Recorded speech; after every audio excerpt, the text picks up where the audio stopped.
It is the spring of 1943.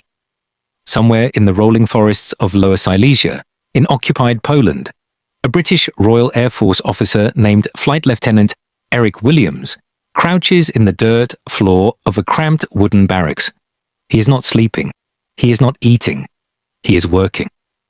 With extraordinary care, he draws the edge of a standard-issue razor blade across a thin strip of wood, shaving off curls no thicker than paper. Around him, hundreds of fellow prisoners of war lie in their bunks, listening to the perimeter guards' boots crunch on the gravel outside. The searchlights sweep at regular intervals. The wire gleams in the moonlight. And yet, in Williams's steady hands, something quietly remarkable is happening. That razor blade is not just a razor blade. It is a compass needle. What Williams and thousands of men like him would eventually come to understand is that British military intelligence had, in the years before the war, anticipated something that most officials in Whitehall had been reluctant to consider: that large numbers of British servicemen would fall into enemy hands, and that the duty to escape would fall not just on those men's courage, but on the ingenuity of the people who equipped them. The humble razor blade, an item so ordinary that no German guard would think twice about it, had been quietly, brilliantly transformed into a precision navigation tool, and it would help thousands of men find their way home. But how on earth did the British manage to hide this secret for so long? Why did the Germans never work out what was happening? And what made this particular innovation so clever that it remained effective throughout the entire war? To understand why the razor blade compass mattered, you first need to understand the scale and desperation of the problem it was designed to solve. By the end of 1941, the number of British and Commonwealth servicemen held in German prisoner of war camps had grown to somewhere in the region of 140,000. By the war's end, that figure would approach 200,000.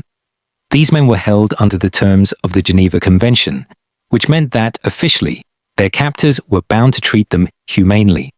In practice, conditions varied enormously from camp to camp.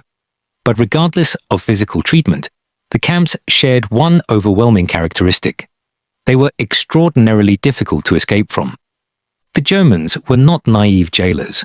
The camps, known collectively as stalags for enlisted men and O-flags for officers, were designed with escape in mind, or rather, with the prevention of it.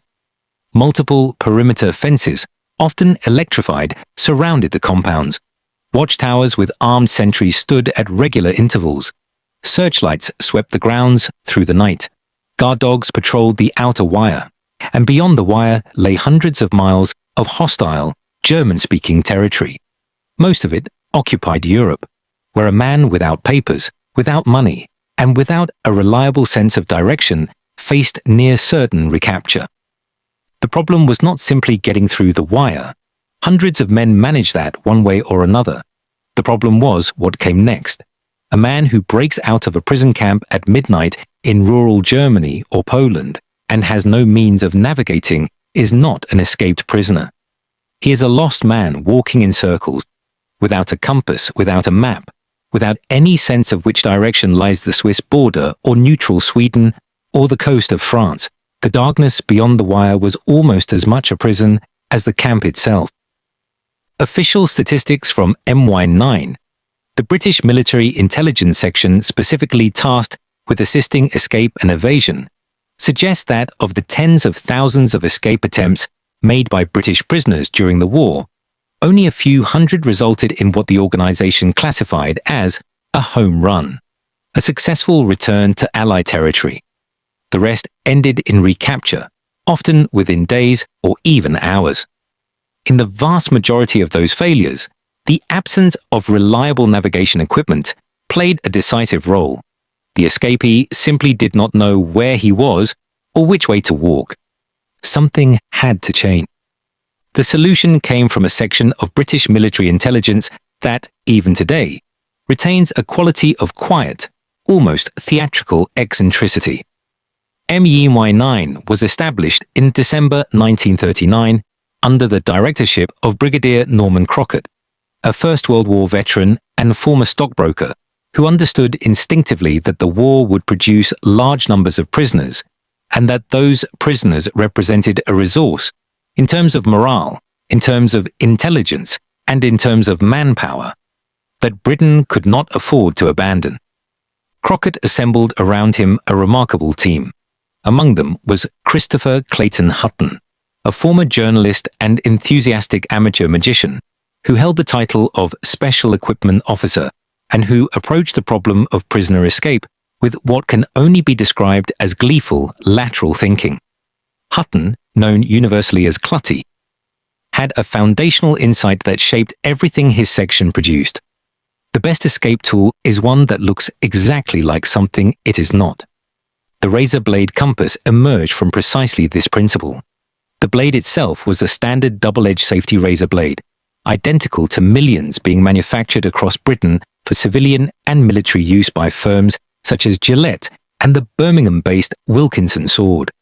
It was approximately 43 millimeters in length and around 22 millimeters in width, roughly the size of a large postage stamp, and weighed almost nothing.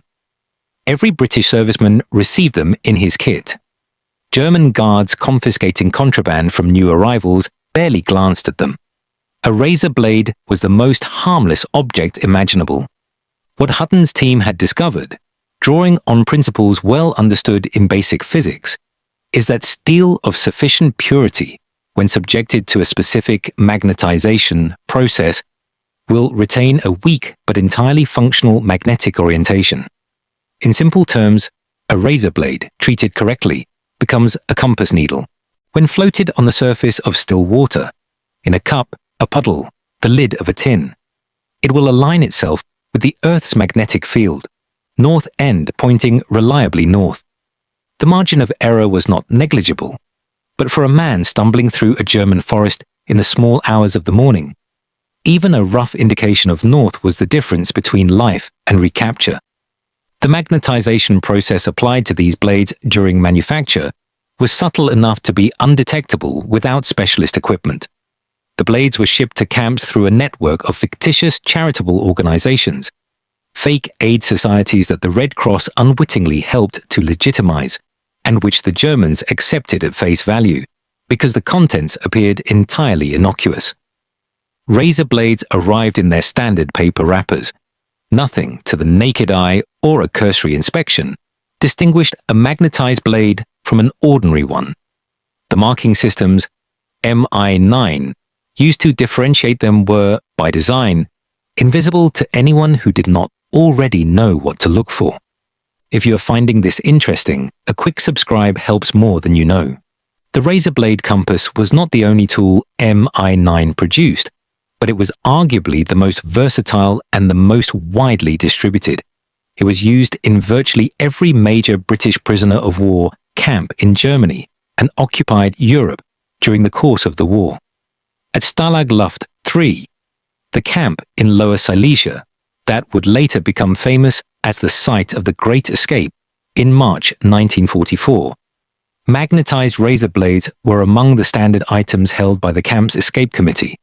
At Colditz Castle in Saxony, where the Germans had gathered together what they considered their most escape-prone prisoners, blades formed part of the hoarded kit that men accumulated sometimes over months of patient effort. The men who used them developed techniques for flotation that were as inventive as the blades themselves. A scrap of paper was sufficient to float a razor blade on a smooth surface. A button from a tunic, hollowed slightly, could serve as a water vessel. Some men scratched directional markings onto the blade itself before setting out, giving them a fixed point of reference they could carry on their person and consult without needing water at all, by resting the blade on a pin or a finger and observing which end swung to settle. The psychological impact of even a crude navigational tool on a man preparing to cross hundreds of miles of enemy territory is difficult to overstate. Former prisoners interviewed in the decades following the war described the moment of receiving escape materials: blades, silk maps, compressed food tablets, local currency, in terms that went beyond the practical. It told you, one officer recalled, that someone back home knew where you were.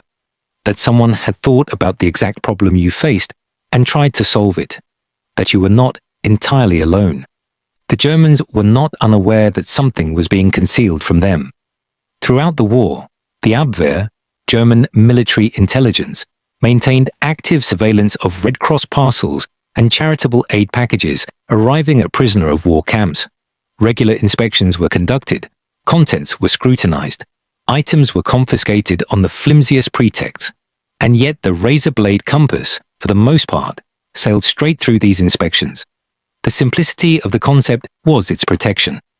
The American Office of Strategic Services, the forerunner of the CIA, observed British escape and evasion techniques with considerable interest and largely adopted the same approach when equipping American aircrew operating over Europe.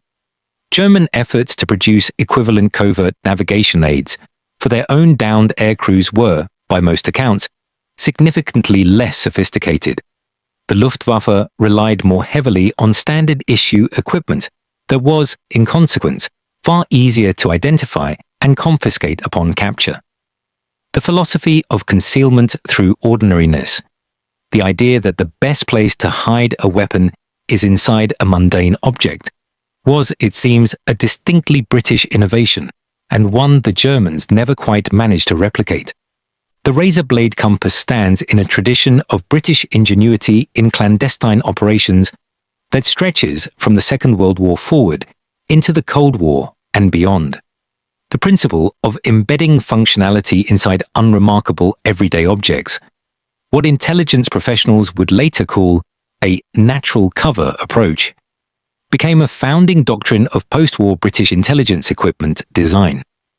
Surviving examples of MI9's various concealment devices, including magnetized razor blades in their original wrappers, can be examined today at the Imperial War Museum in London and at the Escape Museum in Tielt, Belgium.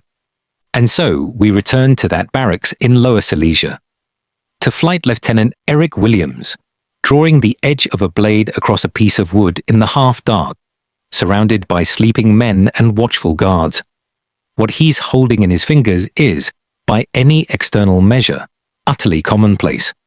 A piece of steel barely larger than his thumbnail, a thing so routine that its presence requires no explanation and arouses no suspicion. And yet, that blade knows north. It knows which way the Swiss border lies, beyond the mountains to the south. It knows the approximate direction of Sweden, beyond the Baltic to the north. It knows that the wire and the watchtowers and the dogs and the searchlights are not, ultimately, the final word on the matter. The men who made it, in workshops and laboratories far from this frozen compound, thought very carefully about this exact moment. A man in a barracks, in the dark, needing to know which way to walk, and they gave him an answer. Williams would eventually escape. He and two colleagues tunneled out of Stalag Luft 3 in October 1943, using a vaulting horse as cover, walked to Stettin on the Baltic coast, and made it back to England aboard a Swedish merchant vessel. He wrote about the experience in a book called The Wooden Horse, published in 1949, which became a bestseller and was adapted into a film the following year. His compass, fashioned from a magnetized razor blade floated on stolen water, is credited by his own account as indispensable to the journey. Of the 76 men who broke out of Stalag Luft, 3 in the more famous mass escape of March 1944, only 3 made home runs. 50 were shot on Hitler's direct orders. The losses were terrible and are rightly remembered as a war crime, but the number who attempted to escape in the first place, and the navigational ingenuity that gave them even a fighting chance in the darkness beyond the wire, speaks to something that the razor blade, small and quiet and entirely unremarkable, embodies perfectly. The best weapon is not always the loudest one. Sometimes it is the one the enemy never thinks to look for, because it is hidden in plain sight, in the palm of a man's hand, in a thing so familiar and so ordinary that no guard in the world would think to take it away. Sometimes it is a razor blade.